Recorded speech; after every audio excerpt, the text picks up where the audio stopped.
kita.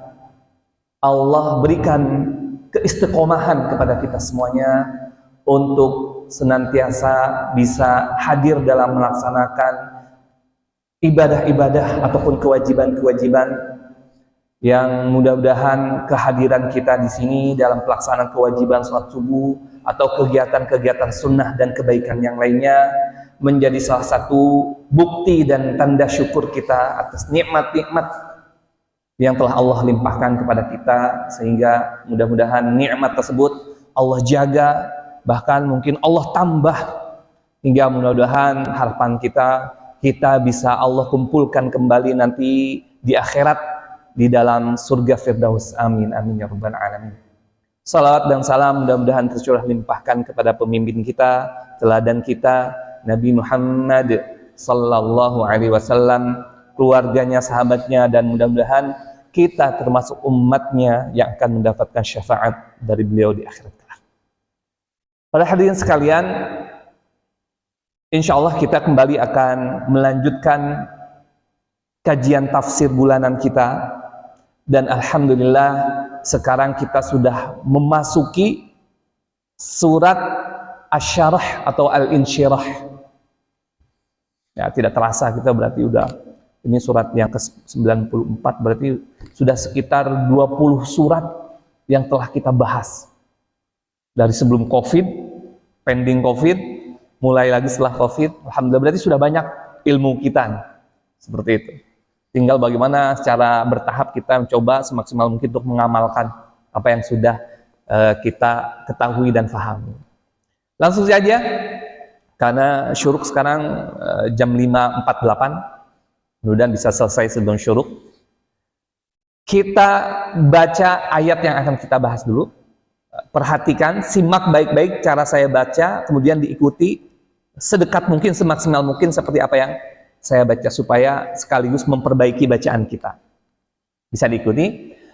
A'udzu billahi minasy syaithanir rajim.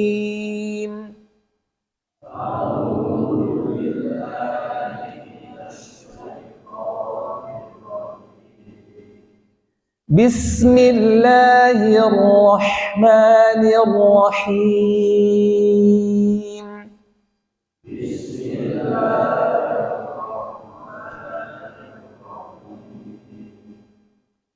Alam nashrah laka sadrak.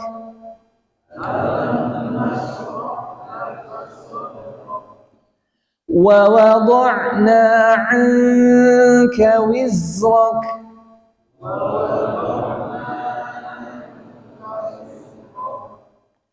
Alladhi anqadha dhahrak.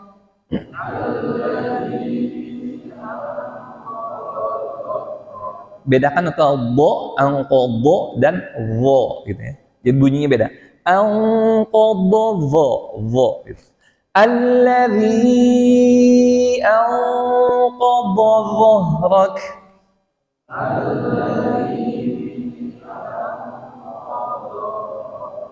Nah, yang satu pakai dhad, yang satu pakai wo gitu ya.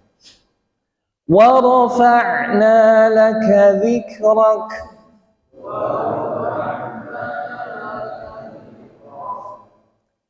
Fa inna ma'al usri yusra.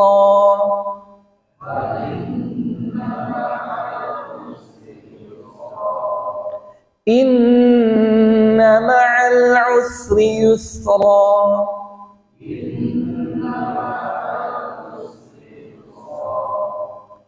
فَإِذَا فَرَغْتَ فَانصَبْ.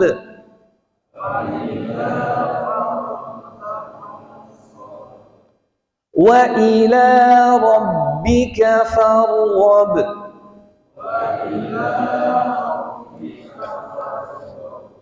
Oke, alhamdulillah. Itu surat Asy-Syarah atau Al-Insyirah. Surat ini, ya, surat Asy-Syarah ini memiliki nama lain selain surat Asy-Syarah. Biasa juga disebut dengan surat Al-Insyirah. Ya, ada yang disebut surat Al-Insyirah, ada surat Asy-Syarah, yang memiliki makna yang sama, artinya lapang atau luas gitu ya. Ada yang menyebutkan juga di beberapa kitab tafsir sebagai surat Alam Nashrah. Ini surat Alam Nashrah. Ada kan beberapa riwayat Nabi menyebutnya juga surat Alam Nashrah. Seperti itu. Jadi Asyarah, Al-Insyirah, Alam Nashrah itu surat yang sama. Surat ini jumhur ulama itu menyebutkan bahwa merupakan surat Makkiyah. Salah satu ciri khas surat-surat Makkiyah yang diturunkan sebelum hijrah adalah seperti ini. Karena kan ini surat yang memberikan hiburan buat Nabi, ya.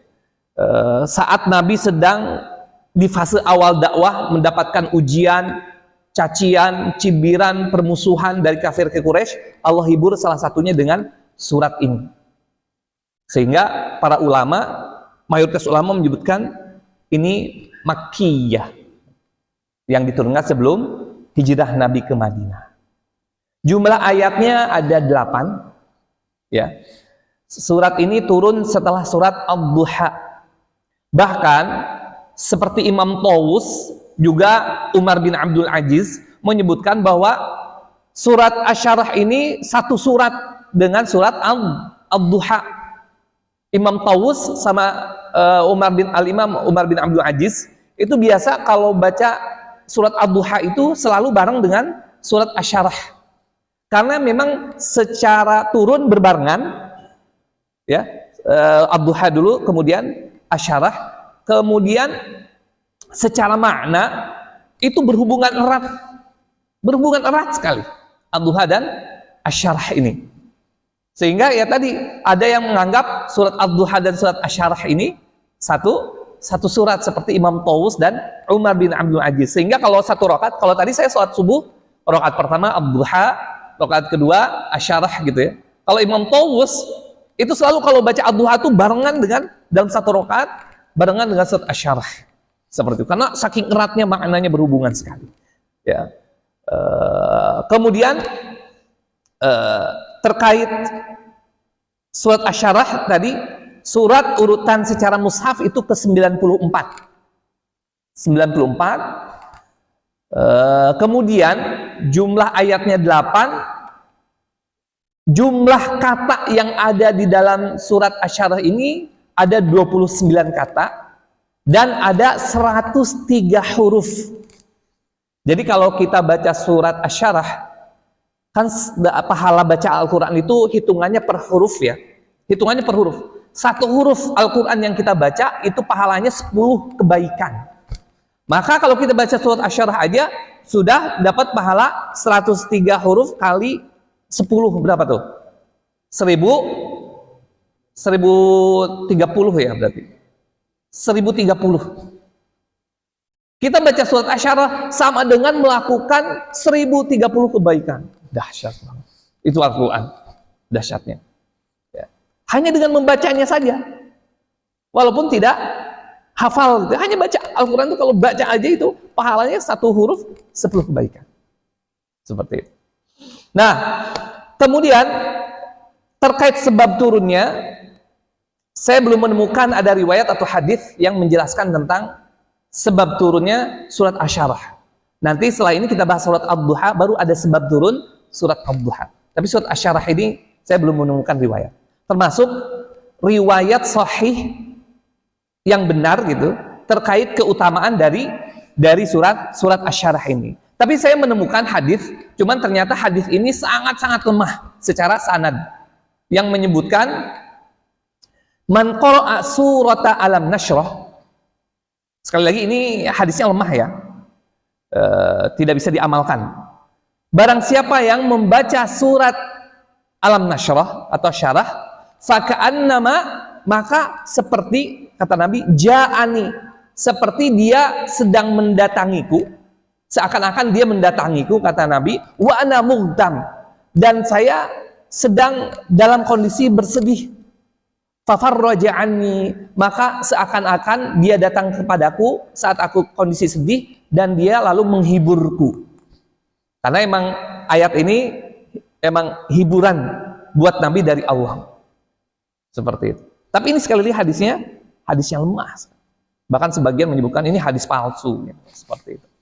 Nah itu, jadi tidak ada secara riwayat hadis sahih yang menjelaskan tentang sebab nuzul ataupun keutamaannya. Ada keutamaan tadi tentang sanadnya lemah.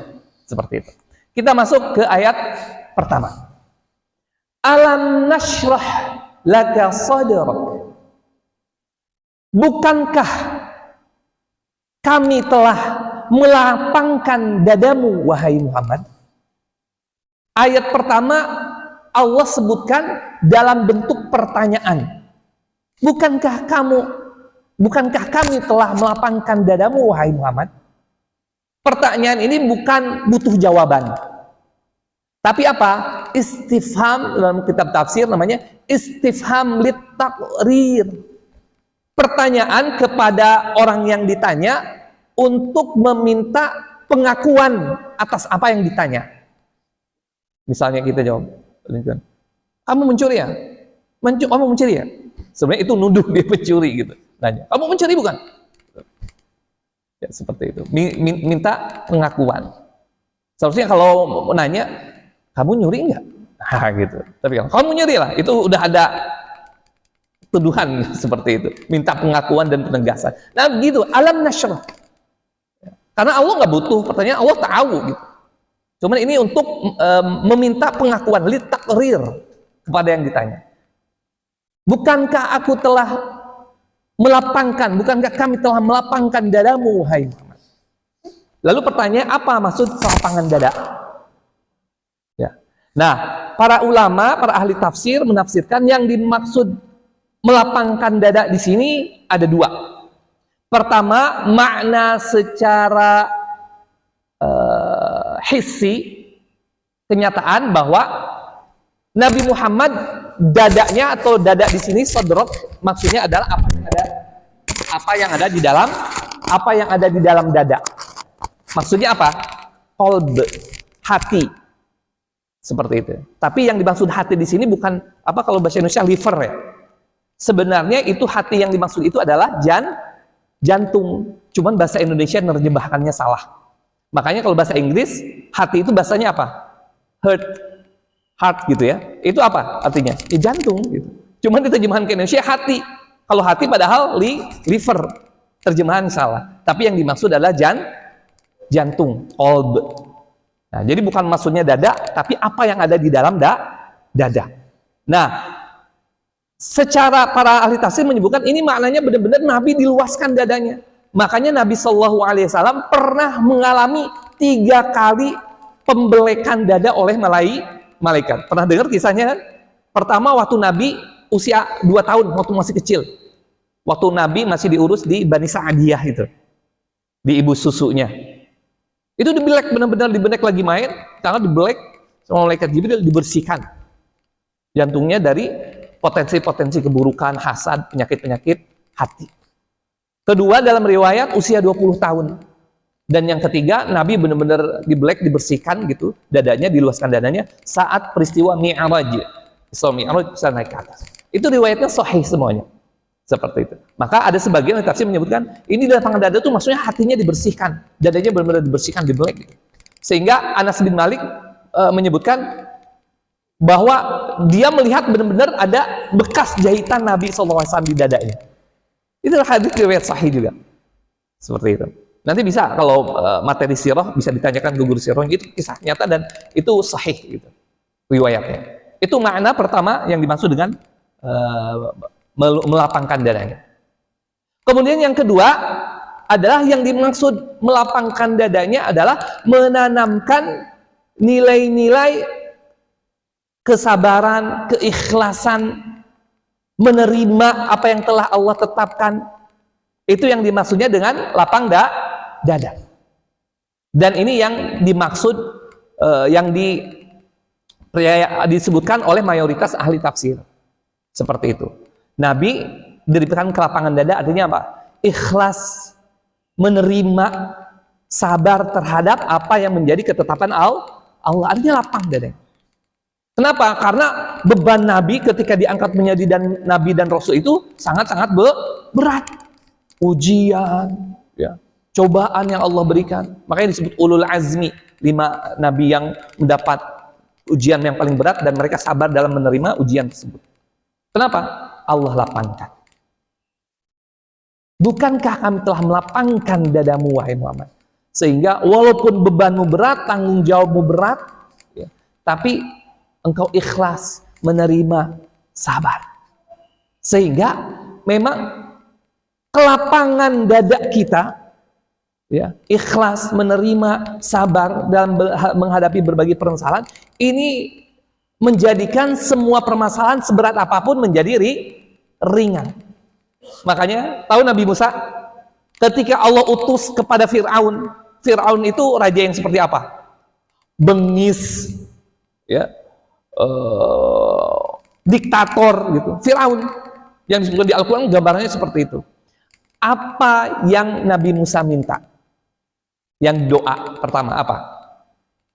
Ini doanya terkenal di Al-Quran disebutkan. Ini doa Nabi Musa yang biasa kita baca juga. Apa? Rabbishrahli sadri. Kemudian wa yassirli amri. Apa yang Nabi Musa minta saat diutus ke Fir'aun? Ya Allah, ya Tuhanku, lapangkanlah dada saya dalam mengemban amanah ini untuk dakwahin Fir'aun yang terkenal bengis, diktator, susah diatur, bahkan mengaku dirinya Tuhan. Maka lapangkan dada saya. Baru setelah itu Nabi Musa minta apa? Wa yassirli amri, mudahkanlah segala urusanku. Jadi bukan minta kemudahan dulu, tapi minta dilapangkan dada dulu. Kenapa? Karena kalau dada sudah lapang, menerima, ikhlas dan sabar terhadap berbagai macam amanah dan cobaan, maka perkara yang sulit pun akan menjadi mudah. Lapang dada. Dan kalau lapang kita dada, kalau dada kita lapang, gitu ya. Kalau dada kita lapang, maka akan lebih mudah menerima kebaikan dan nasihat dari orang lain. Berbeda dengan kalau dadanya sempit. Dan orang yang berlapang dada inilah yang akan mudah menerima hidayah dari Allah Subhanahu wa Ta'ala. Seperti yang Allah cantumkan di dalam surat Al-An'am ayat ke-125. Ketika Allah berfirman, "Faman yuridillahu ayyahdiyahu yashrah sadrahu lil Islam." Barang siapa yang Allah inginkan hidayah datang kepada dia, maka pertama-tama Allah lapangkan dadanya supaya hatinya, ya maksudnya situ hati, supaya hatinya bisa menerima hidayah. Karena kalau hati kita sudah dipenuhi dengan maksiat, dosa, duniawi, maka sesuatu yang baru, kebaikan yang akan masuk itu nggak bakal masuk. Kenapa? Hatinya sudah penuh. Kenapa? Hatinya sempit. Makanya di ayat ini Allah sebutkan, Allah lanjutkan dengan wa may yurid ayyudillahu, dan barang siapa yang ingin Allah sesatkan dia, yaj'al sadrahu dayyiqan, maka Allah jadikan dadanya sempit, harajan, sempit, sesak, ka'annama yas'adu fis sama, seakan-akan dia sedang berada dalam ketinggian, sedang di langit. Ini jadi sains juga nih. Al-Quran 14 abad yang lalu sudah menyebutkan semakin tinggi orang maka akan semakin sesak. Apa? Kandungan oksigennya semakin menipis. Baru ada sains membuktikan bahwa memang semakin tinggi kandungan oksigen semakin tipis. Tapi Al-Quran sudah mengisyaratkan itu. Itu mukjizat Al-Quran.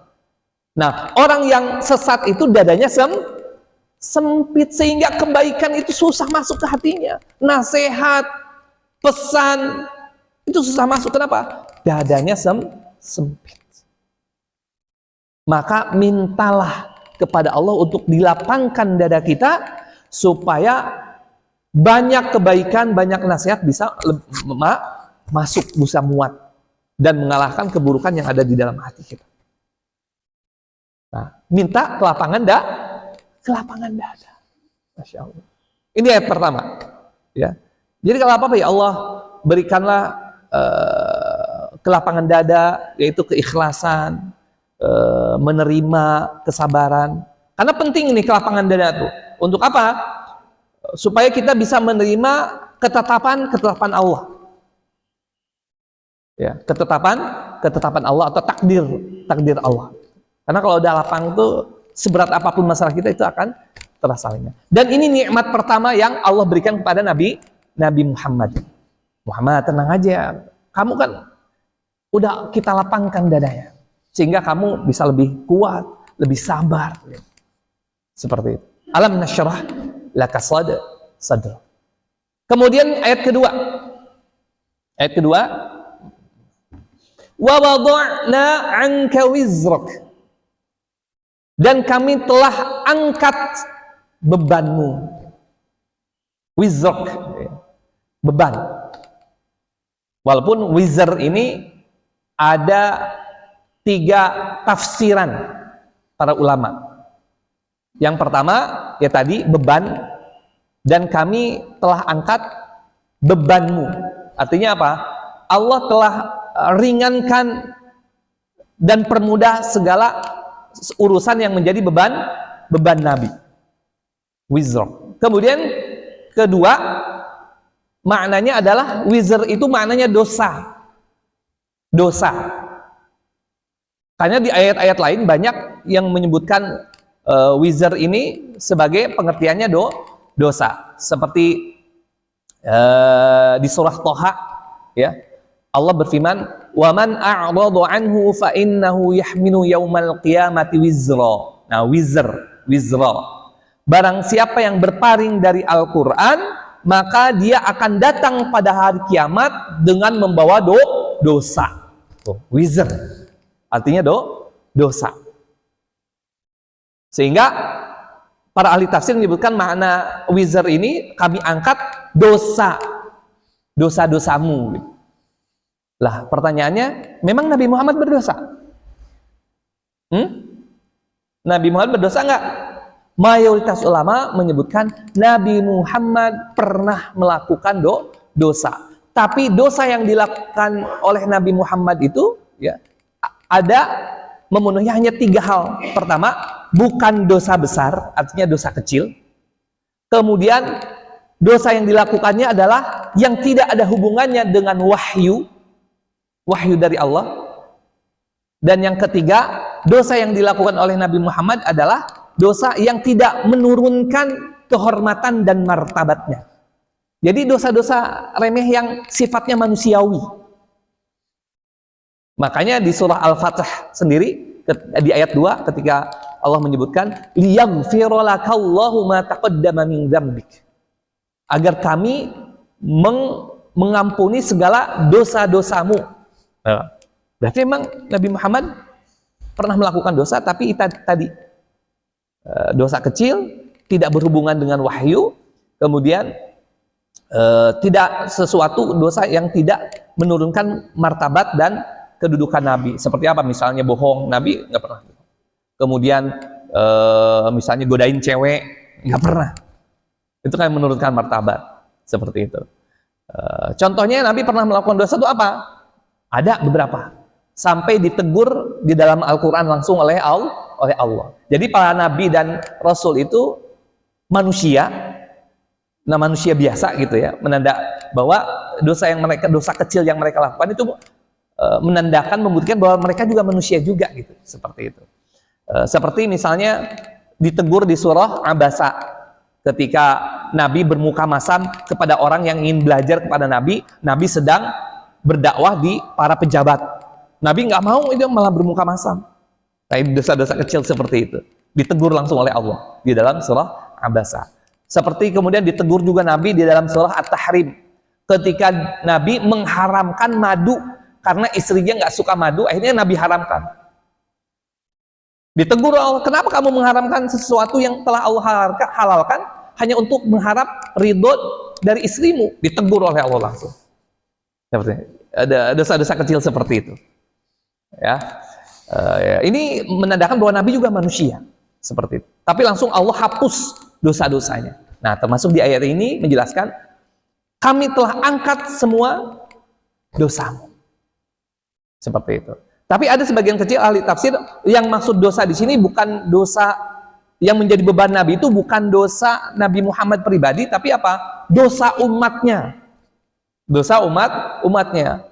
Jadi Nabi itu menjadi beban itu justru mikirin dosa yang dilakukan oleh umatnya. Saking cintanya Nabi, saking sayangnya Nabi kepada umatnya, Nabi khawatir dengan dosa-dosa yang dilakukan oleh umatnya. Bahkan sampai wafatnya, mau sakarat, Nabi sedang sakaratul maut, yang dipikirin siapa? Umatnya.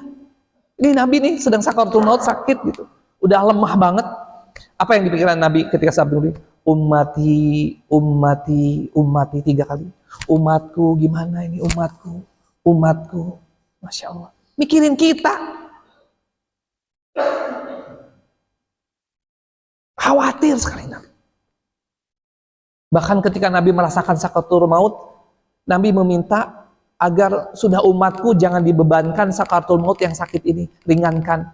Udah timpakan saja rasa sakit saat mau mati sakaratul maut kepadaku, dan jangan ditimpakan kepada umatku. Akhirnya Allah hanya akan meringankan.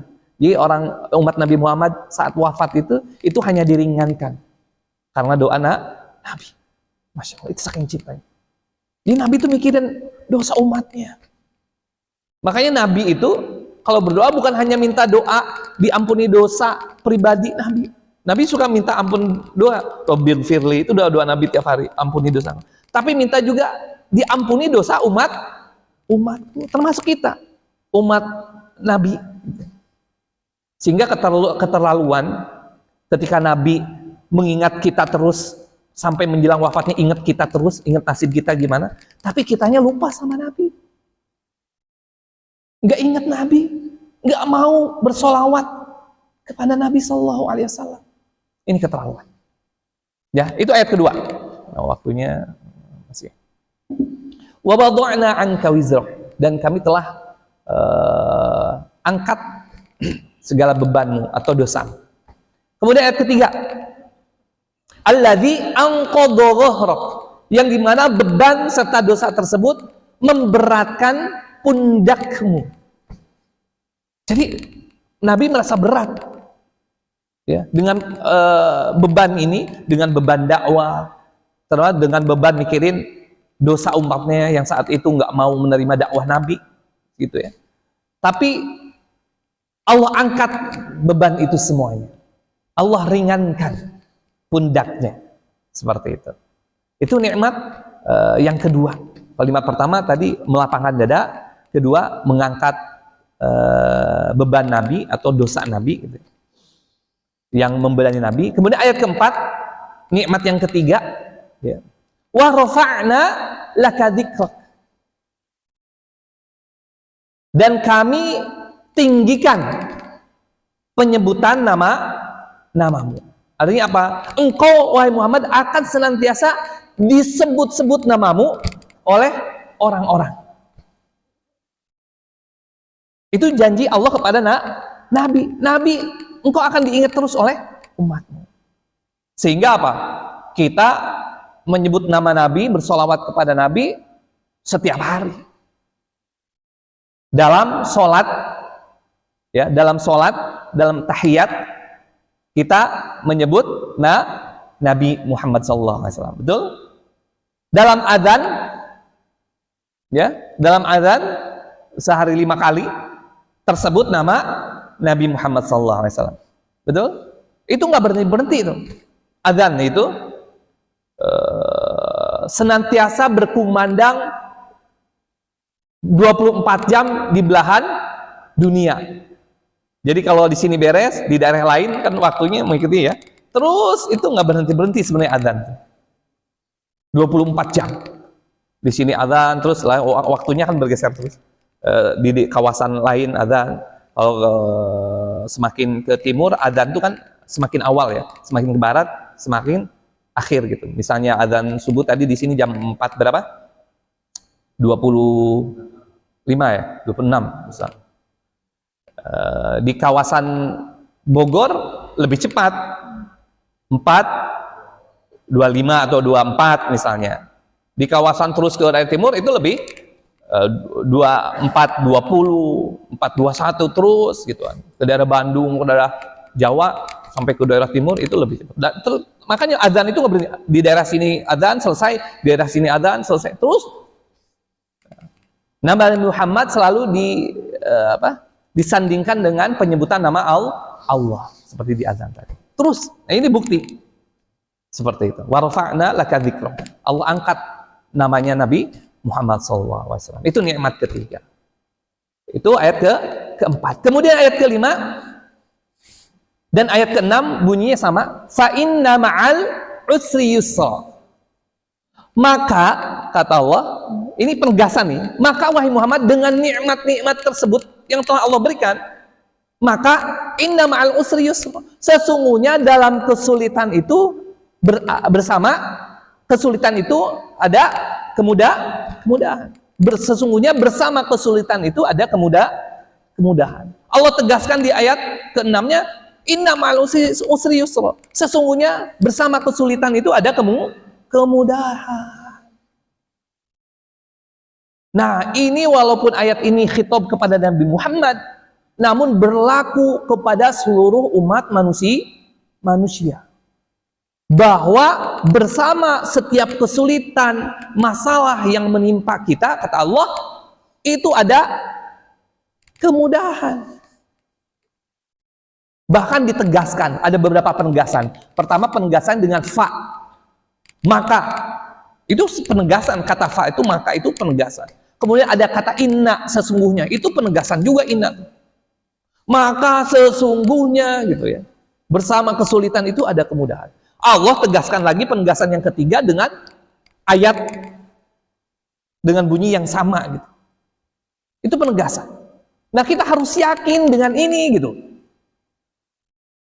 Harus ketika kita ditimpa masalah, kesulitan, seberat apapun, sesungguhnya Allah membersamai kesulitan atau masalah yang menimpa kita. Bayangkan, ma'a di sini bahasanya ma'a bersama. Artinya apa? Ketika Allah timpakan atau berikan kepada kita kesulitan, di saat yang sama Allah memberikan kemudahan. Karena itu bahasanya ma'a bersama. Bukan setelah, bukan ba'da, bukan setelah kemudahan, setelah kesulitan dan kemudahan, bukan. Tapi pakai ma'a bersama, artinya berbarengan. Ketika kita ada kesulitan, masalah, berbarengan dengan datangnya masalah, di situ tuh ada kemudahan. Cuman masalahnya kita sering fokus kepada kesulitannya, sehingga pikiran kita nggak ngelihat ada kemudahan di situ. Kita kebanyakan fokus kepada kesulitan.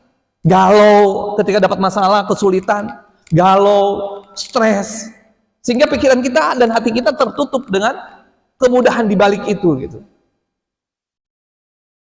Padahal ayat ke-5 dan ke-6 ini, kalau kata para ulama, kan al-usrnya atau kesulitannya disebut 2 kali dengan alif lam. Itu menandakan ma'rifat.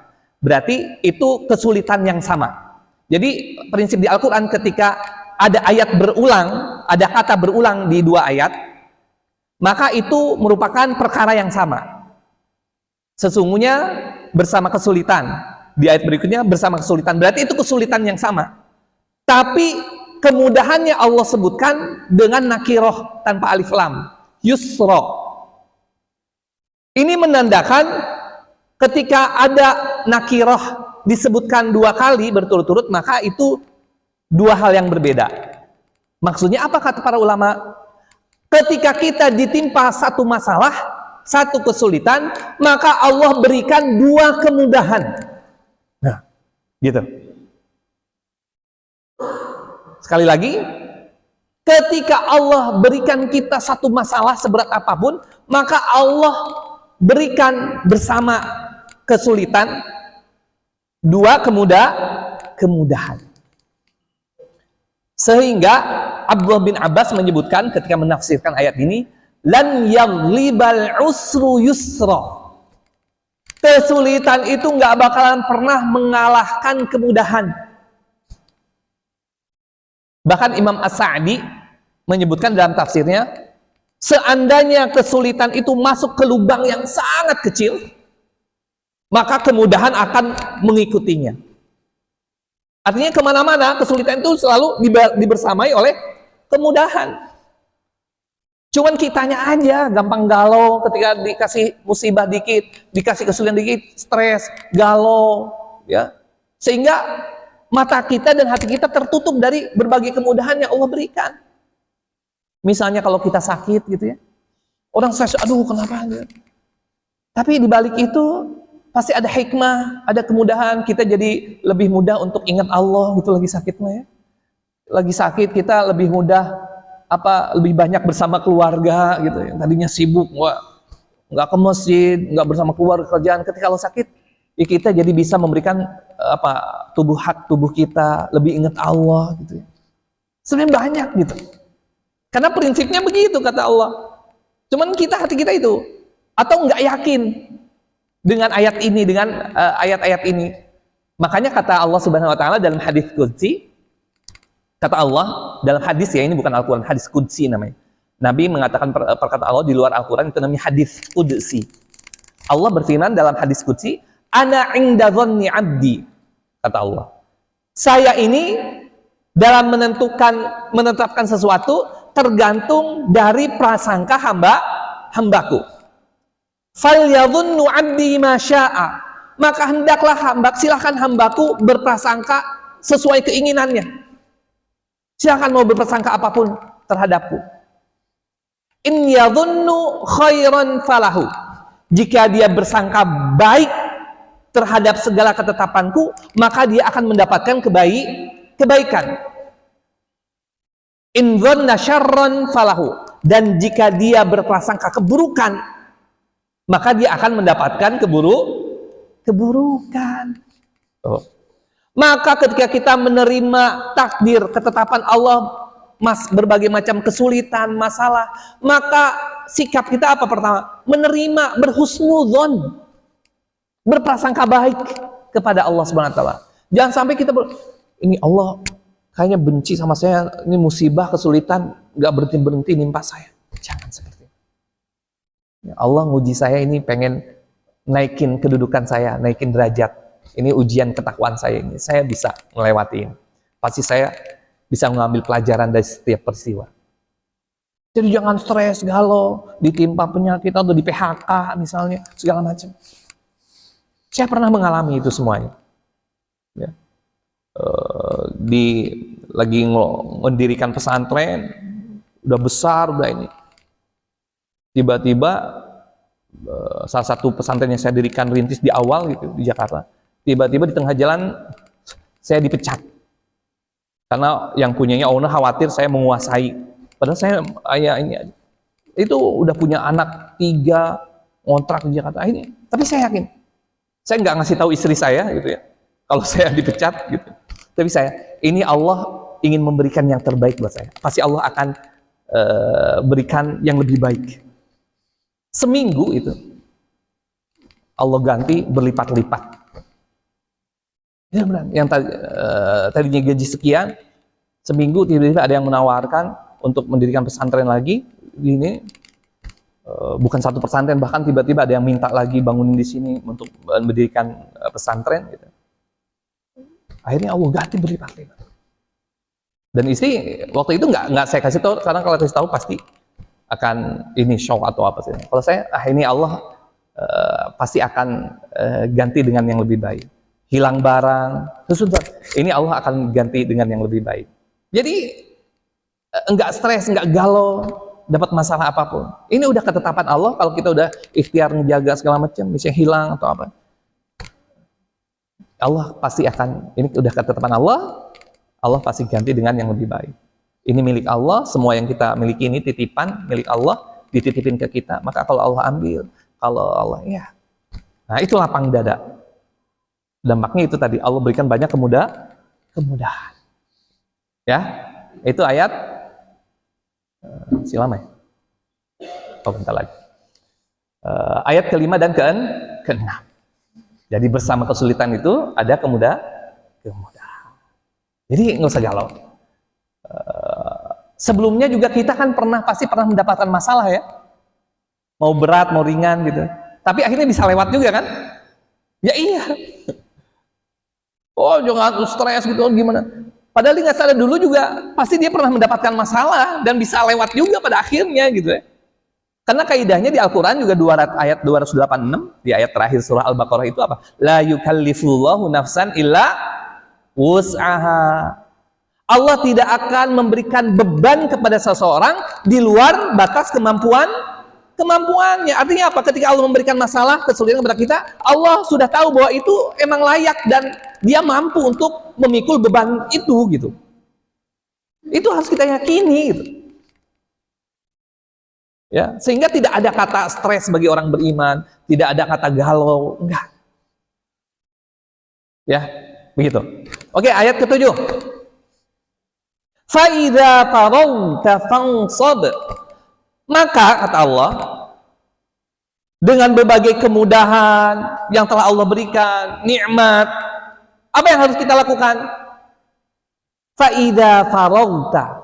Maka kalau kita sudah menyelesaikan satu urusan, fansab, maka bersungguh-sungguhlah untuk melakukan urusan berikutnya. Ayat ini menjelaskan bahwa seorang mukmin itu harus produktif, bermanfaat. Kalau udah ngerjain satu urusan selesai, maka jangan rebahan, jangan santai, langsung sungguh-sungguh melakukan kerjaan berikutnya. Ya. Kita selesai melaksanakan ibadah yang satu, laksanakan ibadah berikutnya.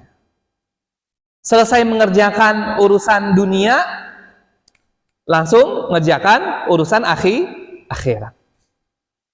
Menyelesaikan kebaikan yang satu, langsung segera melaksanakan kebaikan berikutnya. Gitu. Jadi kegiatan seorang mukmin itu produktif, bermanfaat. Tapi bukan berarti nggak istirahatnya. Artinya istirahatnya orang mukmin itu bermanfaat. Tidurnya orang mukmin itu bermanfaat. Bukan misalnya malam tidur, dari habis isya tidur, tapi bangunnya jam 6 misalnya. Itu berlebihan, itu tidak bermanfaat. Karena tidur bermanfaat bagi dia mungkin sekitar 6 jam sampai 8 jam. Sisanya itu tidak ada manfaat. Bahkan bisa kalau kelebihan tidur bisa menimbulkan madorot, kan begitu. Hiburan bermanfaat. Hiburan itu bermanfaat. Yang senang, yang merasa terhibur dengan nonton bola, yang merasa terhibur dengan main games, itu nggak apa-apa. Tapi ketika dia sudah secara fisik, secara mental udah cukup dengan hiburan setengah jam, 1 jam, ketika dia melebihi itu yang nggak bermanfaat lagi. Makanya kalau kelebihan namanya bukan manfaat lagi, tapi madorot, efek buruk justru. Jalan-jalan, rihla, wisata, itu manfaat.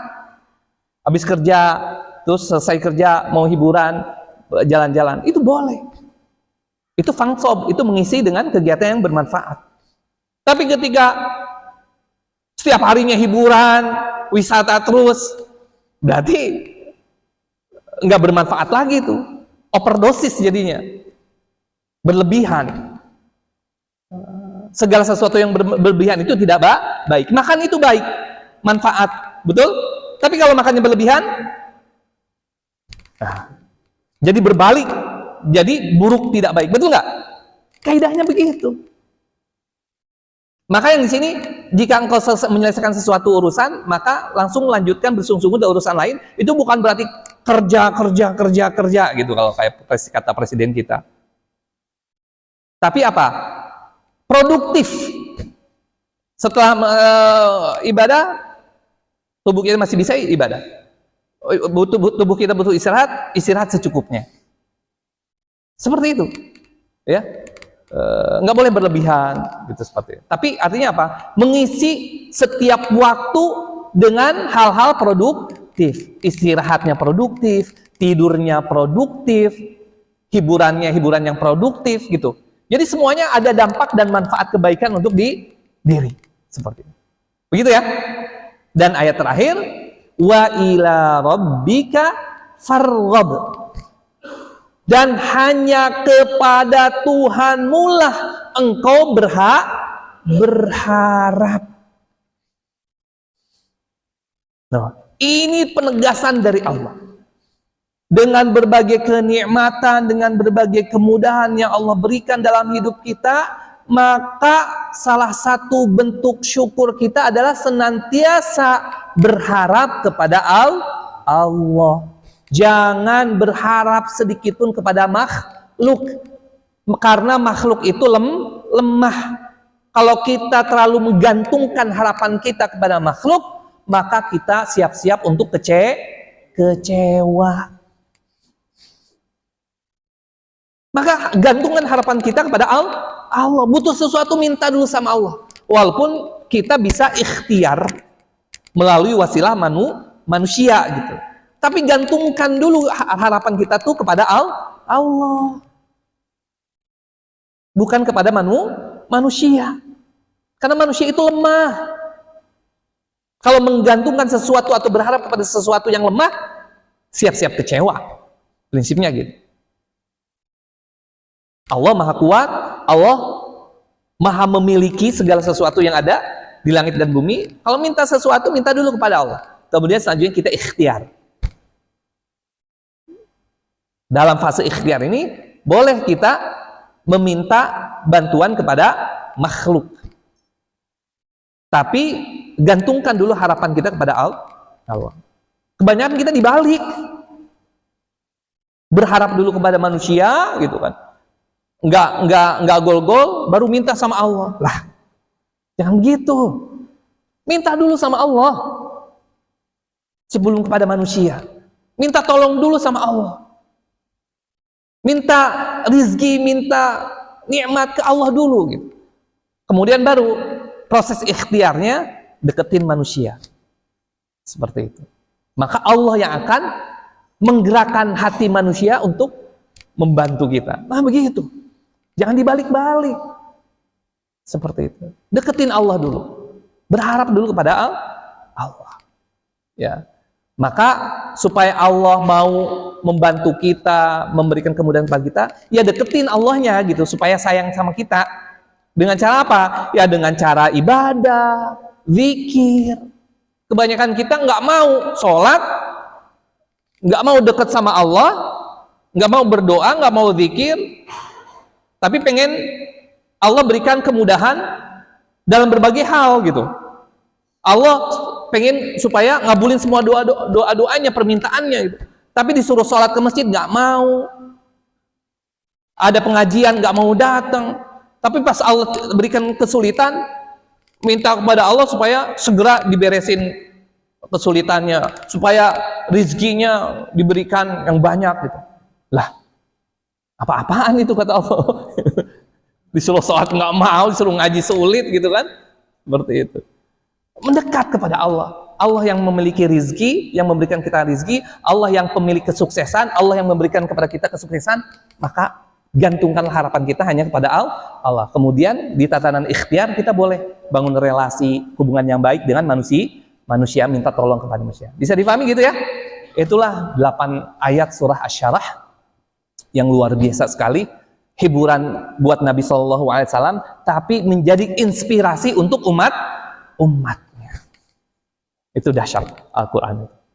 Itu luar biasa sekali sih Asy-Syarah tuh. Kalau kita aplikasikan dalam kehidupan kita, gitu beres urusan kita semuanya, tenang hidup kita. Begitu, ya. Nanti bulan berikutnya insya Allah kita masuk ke Ad-Duha, itu lebih menarik lagi. Ada hubungannya. Kalau Ad-Duha itu nikmat secara hissi, secara yang 3 nikmat, yang menjelaskan 3 nikmat secara zahir. Kalau Asy-Syarah ini nikmat secara batin gitu ya. Tadi kelapangan dada segala macam itu kan tidak. Nanti kalau Ad-Duha itu. Dan proses sebab turunnya juga menarik itu kisah turunnya surat Ad-Duha itu. Baik, mungkin silakan kalau ada yang ditanyakan. Boleh? Boleh? Mau pakai? Silakan. Oh enggak? Lain ini Bang, kan saudara saya di kampung, saudara saya di kampung, nggak bisa Ya, baca Arab. nggak bisa baca Arab. Nah, saya kirimin apa itu buku Al-Quran yang gede, bisa baca. Buku Al-Quran, Ya. Al-Quran yang gede gitu. Ya. Karena nggak bisa baca Arab, saya suruh baca Terjemahan apa? Bukan terjemahan ya? Latin. ya. Setelah saya baca antara Latin itu kan banyak nggak sesuai dengan bacaan Arabnya. A banyak kan. Itu gimana Pak? Oke, Terus bagus. saya suruh baca terjemahannya, kemudian malah lebih cepat tahu itu daripada baca banyak itu Arabnya, Latinnya. Terima kasih. Oke, bagus. Jadi saudara beliau ini nggak bisa sama sekali baca Al-Quran. Akhirnya dikirimin Al-Quran besar yang tulisan Arabnya itu ada Latinnya. Seperti itu. Masih kesulitan juga karena banyak yang tidak sesuai, karena kan Latin pasti kalau nggak tahu cara baca pengejaannya itu nggak bakalan bisa. Karena jadi kalau baca Latin itu harus tahu kaidah cara bacanya juga, mana yang panjang mana pendek gitu ya, ada tanda panjang, kemudian ada tanda SY itu shin, ada SH itu sod gitu kan, seperti itu harus belajar. Tapi gimana hukum baca dengan Latin yang yang bukan Arabnya? Perhatikan indahnya syariat Islam itu ya, menyebutkan, ini menjadi kaidah ya, fattaqullaha mastata'tum, bertakwalah kalian semampu kalian. Kalau saat itu kita mampunya atau bisanya baca Quran dengan Latin, maka lakukan itu, dan itu akan berpahala bagi dia, sambil kita belajar untuk pelan-pelan secara bertahap untuk belajar yang Arabnya. Kalau kita saat itu bisanya, mampunya membaca Al-Quran hanya terjemahannya, maka lakukan itu sambil kita belajar yang Arabnya. Itu berpahala. Itu berpahala. Jangan sampai kita karena nggak bisa baca Al-Quran Arab, nggak ngaji sama sekali. Nggak ada usaha sama sekali. Karena pada hakikatnya Nabi Muhammad itu bisa baca Al-Quran nggak? Secara visual. Bisa nggak? Nggak bisa. Nabi itu apa? Ditalaki sama Jibril untuk dihafalkan. Muhammad, baca. Iqra bismi rabbikal ladzi khalaq. Nabi ngikutin. Iqra bismi rabbikal ladzi khalaq. Nah, itu juga bisa menjadi salah satu metode pembelajaran buat si bapak-bapak, apalagi udah tua gitu ya, dengan talaki tadi, seperti awal saya tadi ngajarin. Terus diulang. Seperti itu. Itu berpahala. Itu insya Allah sama dengan membaca Al-Quran juga. Tapi kita tetap sambil ikhtiar usaha untuk terus belajar gitu. Seperti itu. Maka kaidahnya fattaqullaha mastata'tum. Bertakwalah kamu semampu kita saat itu, sambil terus meningkatkan kemampuan gitu. Seperti itu. Jangan juga, sehingga mudah-mudahan walaupun kita belum bisa baca Quran, tapi Allah wafatkan kita saat sedang berusaha untuk bisa baca Al-Quran dengan baik. Kan indah itu dicatatnya. Makanya para ulama menyebutkan, walaupun kita nggak hafal Quran, ya, tapi kita berusaha terus ngafal Quran sedikit-sedikit, surat-surat pendek, walaupun satu ayat setiap hari, dan Allah wafatkan kita dalam keadaan proses sedang menghafal Quran, dan kita belum selesai hafal Quran, maka kita dianggap sebagai penghafal Al-Quran. Seperti itu. Masya Allah. Itu indahnya Islam. Sama pernah dengar kisah kan, orang mau taubat, udah berjalan, udah taubat, mengikhlaskan taubat, berjalan menuju masjid, Allah wafatkan, akhirnya wafat sebelum benar-benar melaksanakan masjid itu, tapi tercatat sebagai orang taubat seperti itu. Jadi gitu. Ikhtiar, niat kita memaksimalkan apa yang kita bisa. Makanya di Al-Quran, di hadis juga, Orang yang masih terbata-bata baca Quran, dia tetap dapat 2 pahala. Pahala baca Quran, pahala kesulitan saat membaca. Bayangkan, orang yang baca Qurannya belum lancar, masih terbata-bata, tetap dapat pahala. Bahkan Nabi sebutkan di hadis itu pahalanya 2. Pahala baca Quran, pahala kesulitan dalam membaca Al-Quran. Karena kalau lagi sulit, kalau nggak bisa baca Quran kan, jadi harus kerja keras baca Qurannya. Sampai pusing, misalnya sampai aduh bingung gitu. Nah itu dia dapat pahala juga tuh atas kesulitan. Itu indahnya Islam itu. Maka terus belajar, terus memaksimalkan potensi kita semaksimal mungkin gitu ya, sebisa mungkin. Mudah-mudahan Allah berikan kemudahan dan kekuatan kepada kita semua untuk bisa terus istiqomah dalam kebaikan. Gitu Pak ya? Baik. Ada lagi? Boleh?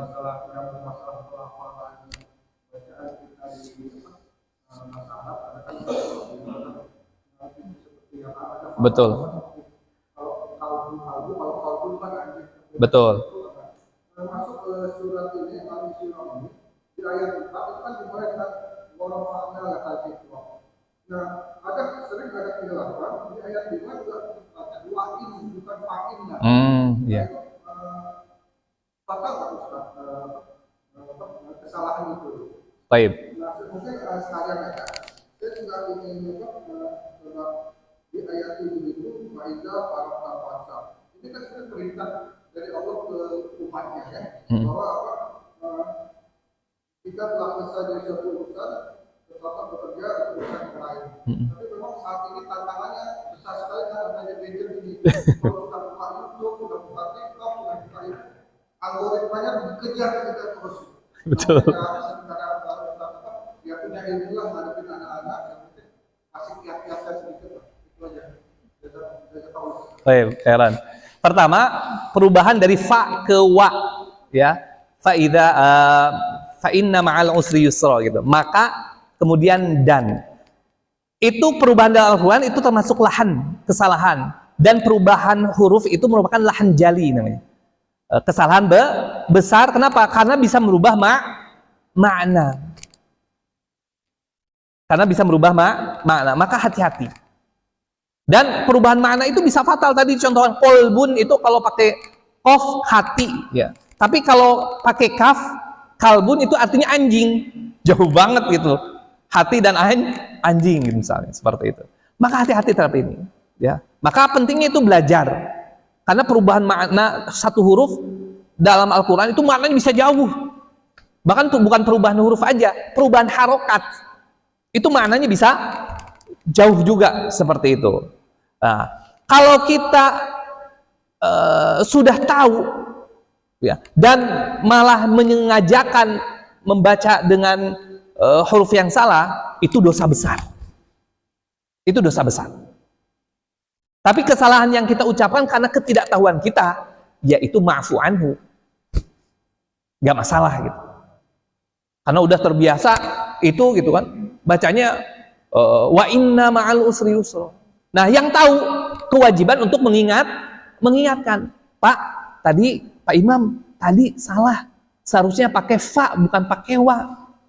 Nah, kita yang rasa yang salah, ya akuin. Oh iya maaf, saya coba perbaiki. Walaupun mungkin karena terbiasa itu imam lagi bacanya itu lagi, ya ingetin lagi gitu. Seperti nggak masalah. Karena itu tadi maknanya fatal. Seperti itu. Ya. Itu yang pertama. Kemudian kedua, fa idza faragta fansab. Dari pekerjaan yang satu selesai berpindah ke pekerjaan yang lain. Tapi sekarang kondisinya zaman digital gitu, terutama anak-anak itu kebanyakan disibukkan dengan HP. Gimana solusinya? Kita nggak bisa menafikan bahwa sekarang itu serba digital, HP. Nah, makanya itu perlu kecerdasan dan kecerdikan kita. Ya, ini pengalaman saya ke anak-anak saya. Pertama, kalau saya di awal tuh anak-anak tuh semuanya kita buat kesepakatan untuk kapan anak-anak megang HP itu dari kecil.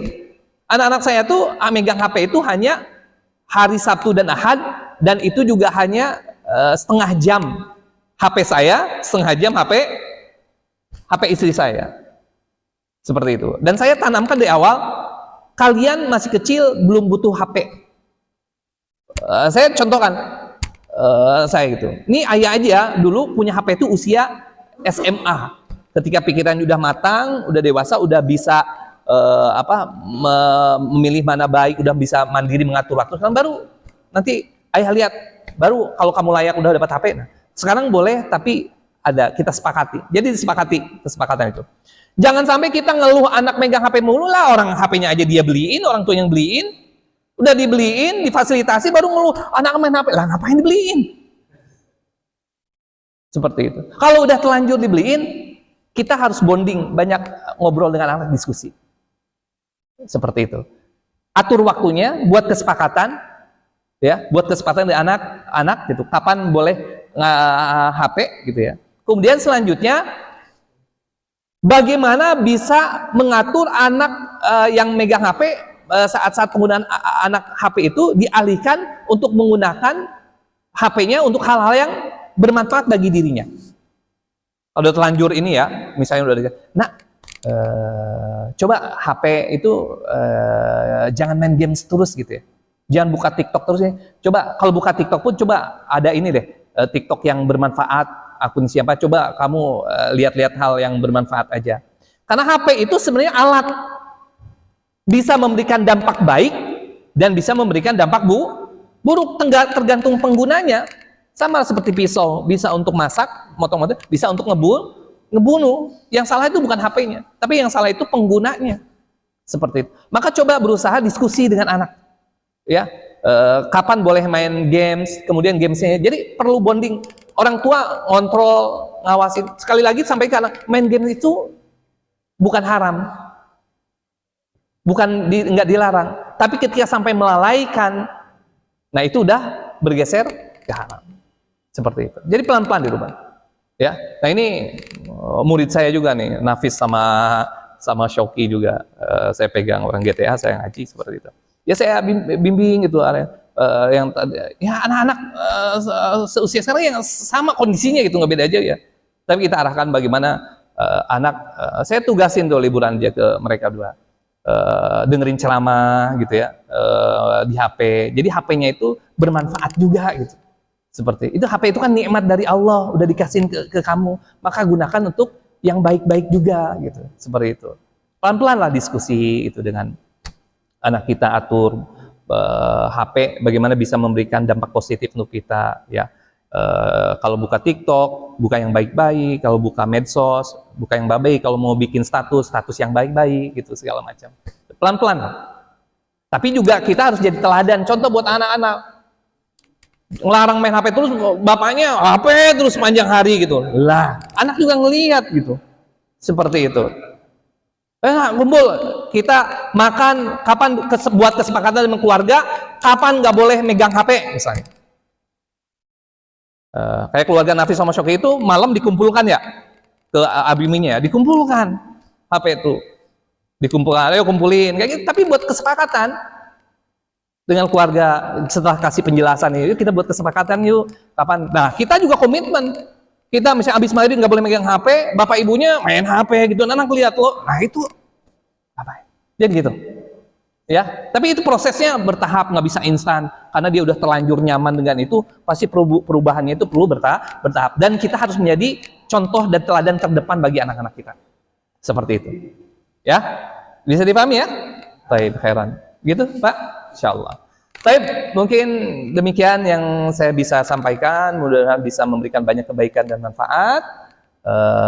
Juga kita diberikan kemudahan dan kekuatan untuk bisa mengamalkan isi kandungan Al-Quran yang telah saya jelaskan tadi dan memberikan banyak kebaikan manfaat bagi kita di dunia maupun di akhirat. Demikian kita tutup dengan membaca hamdalah dan doa kafaratul majlis. Alhamdulillahirabbil alamin. Subhanallahumma bihamdika asyhadu an la ilaha illa anta astaghfiruka wa atubu ilaik. Hadanallahu wa iyyakum ajma'in. Wabillahi taufiq wal hidayah. Wassalamu alaikum warahmatullahi wabarakatuh.